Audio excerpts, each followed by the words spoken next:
Good evening. তো সন্ধে এখন বাজে 7:30, রান্না বসে গেছে। আর কী কী রান্না হচ্ছে দেখাচ্ছি। এর আগে আমি একটু পড়তে বসেছিলাম, পড়া হয়ে যেতে আজকে চিকেন হচ্ছে বাড়িতে। আমার খুব চিকেন রান্না করতে ভালো লাগে, সেই জন্য। তো এখানে ভাত বসানো হয়েছে, আমি যে আলুটা ভাজছি, বাকি সব মশলাপাতি মা রেডি করে দিয়েছে, আমি শুধু উঠে এসে রান্নাটা করছি। এখানে পেঁয়াজ লঙ্কা সব রয়েছে, কাঁচা লঙ্কাতেই হবে। আর এখানে মশলা পেস্ট রয়েছে, এখানে মশলা পেস্ট রয়েছে। যেহেতু খুব গরম পড়েছে, শুকনো লঙ্কা দিয়ে রান্না হচ্ছে না, সমস্তটাই কাঁচা লঙ্কা দিয়ে হচ্ছে। এখানে আদা রসুন, একটু গোলমরিচ আর একটু এলাচ রয়েছে, একটু দারচিনি রয়েছে, একটু লবঙ্গ রয়েছে, সব কিছু একসাথে পেস্ট করে দেওয়া আছে। আর দেশি মুরগি রান্না হয়েছে আজকে। আমি আলুটা ভেজে নিয়ে রান্নাটা কী করে করছি দেখাচ্ছি। আলুটা ভেজে তুলে নিয়েছি, অল্প একটু তেল দিয়েছি, চিনি দিতে হবে, কালারটা তো দরকার না।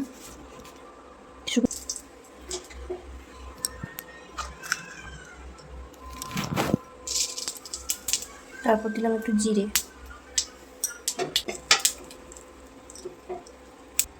তারপরে এই যে পেঁয়াজ আর লঙ্কাটা আছে এটা দিয়ে দেবো। পেঁয়াজটা দিয়ে দিয়েছি,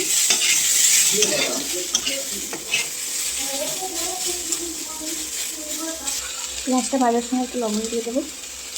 একটু তেল কমে রান্না করছি, কারণ হচ্ছে মাংসটা খুব বড়ো তো, ওই জন্য একটু চর্বি রয়েছে, ওই জন্যই আমরা অনেকটাই তেল কম দিয়েছি। কারণ মাংসটা ধোয়ার সময় দেখলাম ভীষণ চর্বি, এখানে যদি আমি তেল দিই আবার মাংস থেকে তেল বেরোবে, এত গরমে অতটা তেল খাওয়া উচিত নয় না। ওদিকে মাংস হচ্ছে, কিন্তু মাঝে মাঝে ভাতটাও তো একটু নাড়তে হবে, তাই না? দেখে যাবে না নাড়লে। পেঁয়াজটা পুরো ভাজা ভাজা হয়ে গেছে, ওই মশলাটা দিয়ে দেবো।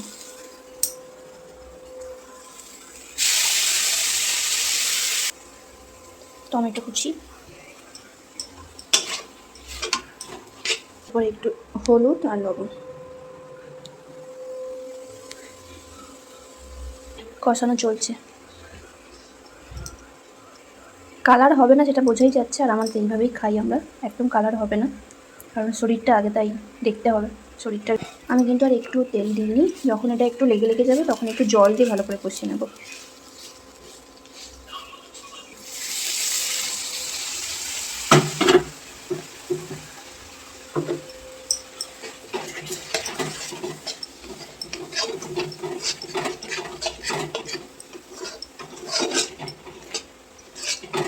যে কাঁচা লঙ্কাগুলো ছিল ওগুলো একদম গলে যায়, যাতে ঝালটা পরিমাণ মতো হয়ে যায় তরকারিতে।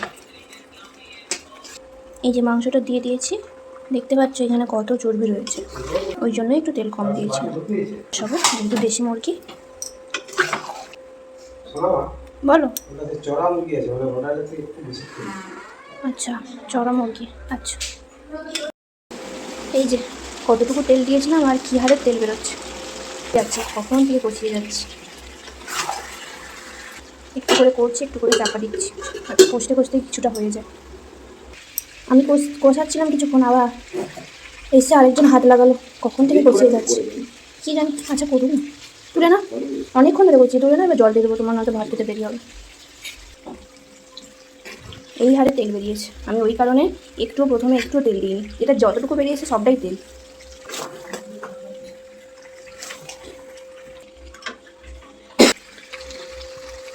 জল দিয়ে দিয়েছি, একটু বেশি করে দিলাম, অনেকক্ষণ ফুটতে হবে, আলুটাও সেদ্ধ হবে।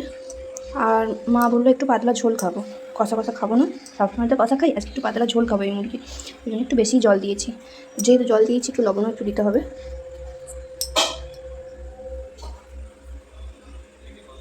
রইল চাপা। আমি ঢাকনাটা খুলেছিলাম, ঢাকনাটা খুলে দেখাচ্ছি কী হারে তেল ভেসেছে। মুরগিটা একদম চর্বিতে ভর্তি ছিল, বড় মুরগি তো ওই জন্য এত তেল বেরিয়েছে। এই যে আমাদের মাংস হয়ে গেছে, আর খেতেও বসে গেছি সবাই মিলে 4 জনে। আর মাংসটাই যে এরকম দেখতে হয়েছে, তেল বিহীন রান্না, কিন্তু তবুও তেল হয়ে গেছে, আর পাতলা করে শুধু কাঁচা লঙ্কা দিয়ে ঝোল, দেশি মুরগি। আমরা খেয়ে নিই, ভালো হোক খারাপ হোক সবাই খেয়ে নেবে।